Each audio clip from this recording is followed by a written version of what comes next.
All right, welcome back to the channel. We have another knife. Let's use the Demco 8020.5. Ooh, careful, careful. Always cut away from your hand for a reason. I do sometimes have to go a little outside of how I would normally cut it just to try and get it in the video. So, not, I guess it's one of those do as I say, not as I do things. This is funny. I'm always humored by how people pack things. And I get it, because if you're shipping, buying and or selling a lot of knives, using free materials goes a long way versus paying for them. So I met a cool member of the Tactile Knife Company, like on the Tactile Knife Company Facebook group, and he saw I put a want to buy post on there for the Rockwall flipper. That's their, original version of that knife, of the Rockwall thumb stud. And yeah, came through, worked out an agreement on an original, like one of the first few. This is that certificate of authenticity. This one's actually a numbered one. Now, unfortunately, this got wrapped in there. It got bent a little bit, so that's kind of a bummer. I'm pretty sure that was in better condition before it got shipped, but we'll live. And the rest of this looks pretty darn good. So you may have seen I had another post where I got one of these, but there was a mismatch on the certificate of authenticity on the blade steel. Now this one's not been opened as far as I can tell, so I'm not sure if I can even check if there's a mismatch or not without undoing that, which I don't know if, I don't think I'm gonna do that. But let's take a look at what we got.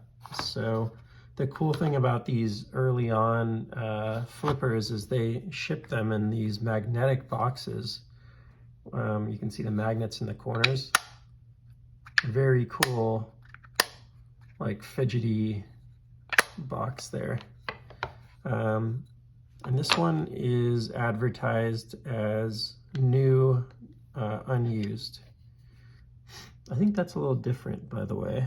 I'd have to take a look at my other one and compare. But my other one's an XHP and this one's an XHP, so that's similar. Track it down here. Make sure not to confuse any of this stuff. So this is all from this knife. And here's the other one that I have. Yeah, the box is different. It's black in the bottom here. So that's interesting.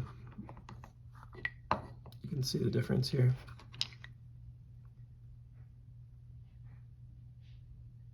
Knife companies, man. They do interesting things. This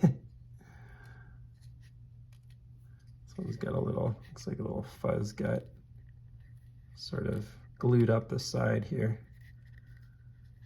But we'll get that pushed down and cleaned up. So anyways, let's get this one in its box and off to the side so nothing gets confused. This one's a little cleaner here than this one, but no biggie. And let's see what we got. So one of the things I really like about this, the thumb stud is a great one. Once you get it broken in, it actually starts working better and better. The longer I've had this thing, the better it has become. These are really that sort of gentleman's knife format. And so it's a little tight, like it's a little small. And you really want that detent to be right in order for it to, be really comfortable to deploy and work with. So I thought it'd be cool to get, you know what? I'm just noticing now the finish on this is different. just a little bit different there. I don't know if that was the case on the other one too. I'm gonna have to take a look now. But anyways, let's get this thing opened up and make sure everything looks good on it.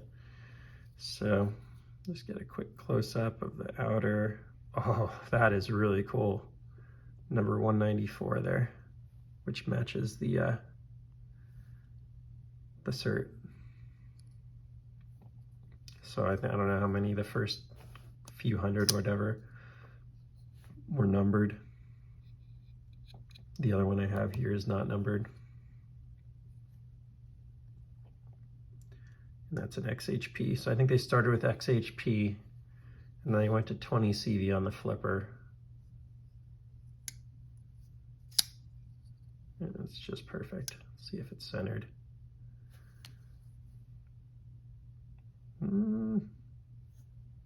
Maybe a touch off center. I think it's centered. Yeah. See if there are any other differences. This has now got me very curious. So let's keep this all together here.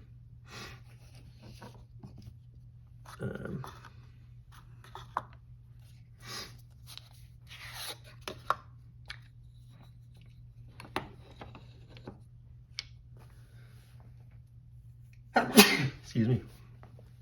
And as you'll perhaps notice, there's no, excuse me, there's no numbering on this one. So this other one was probably a later produced model. And yeah, they're different.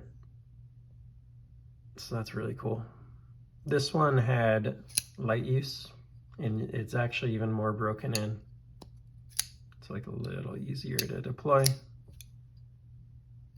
Solid lockup.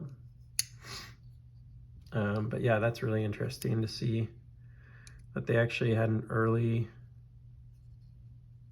finish. Like, I don't think I'm seeing things. I'm pretty sure these are different. They're definitely different than this one.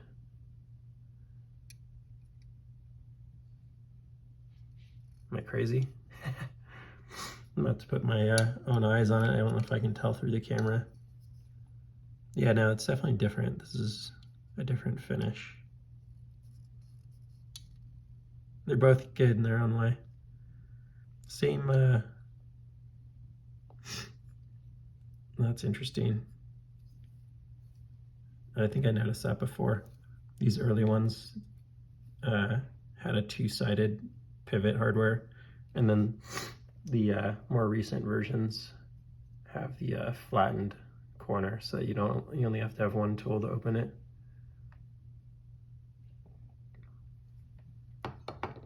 So let's see, keep everything straight here.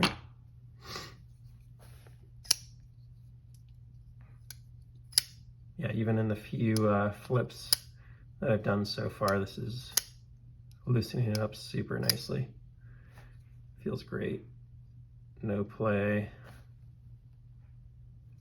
Whew, what a cool knife. Now, is that different than the newer one?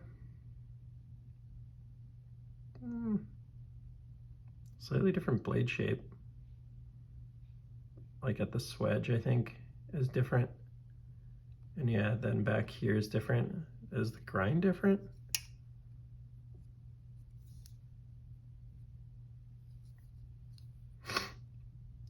Slightly different grind.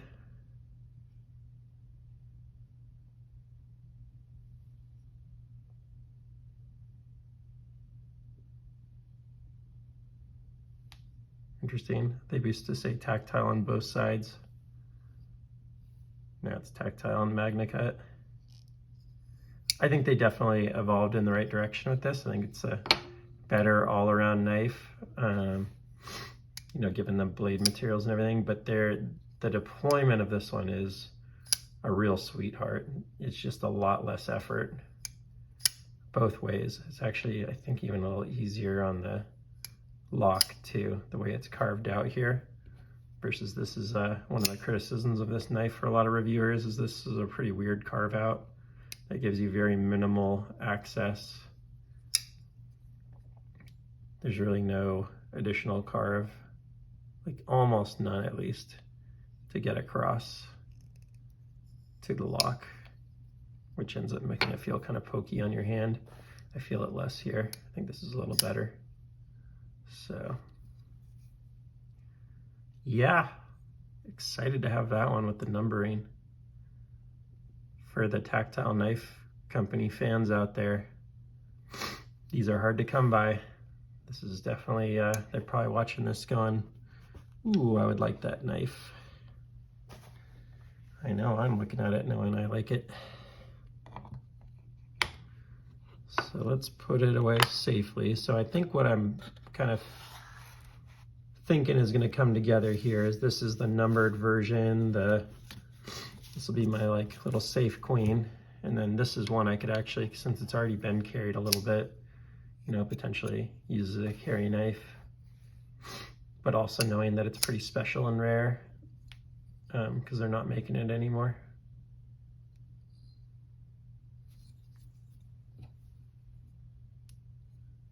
But, you know, this one is Magna Cut, so this should probably just be the carry knife. I do really like the flipper though on something this size. I would not like it if this was a frame lock because it'd be very hard to like hold it right and then flip it. But in something this size, the thumb stud's just a little sketchy. The reverse flick is great, albeit just a little hard to get to because of this again. So I just feel like the time it takes sometimes to get my finger into the right position. Boy, it does work really, really well though, doesn't it? That is a sweetie. This thing is just getting worked in really nicely. That thing just opens with some power. This thing feels like I'm getting about 2/3 of the power on the open, on the deployment versus the other one. That thing just freaking rips out of there at this point. Just pop. Unless you miss. Man, that thing hits hard. Yeah, I love this one. I have, you know, if you've seen some other videos, I have a lot of versions of this, but I do just love this original one. The great thing is it costs a lot less than the others too. So if your question is which one should I get? I mean, obviously if you like a frag pattern or something, you go with the monkey edge. Knife Joy does the dragon scale, which is pretty cool. So if you're looking for something that kind of emphasizes who you are, then, you know, go find that. But I think all around, this is my favorite fit and finish. There's just something very subtle about it. And yeah, they're doing a really nice job with titanium here. The frag pattern is probably my second favorite personally for like a carry. But it's got a little dirt on it. So we can get that off of there.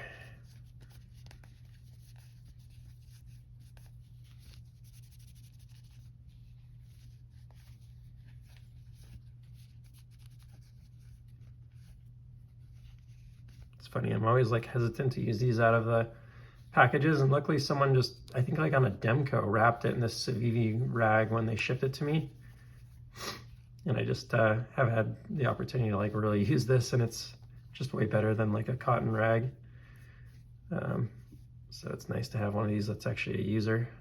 Just buy some, I should just buy a few non-branded ones, but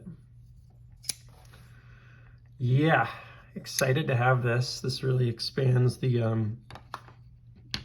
Tactile collection, and I'm pretty done with these now. Like I've got what I want for the most part here at this point. Lose a magnet? I think I lost a magnet. Look at that.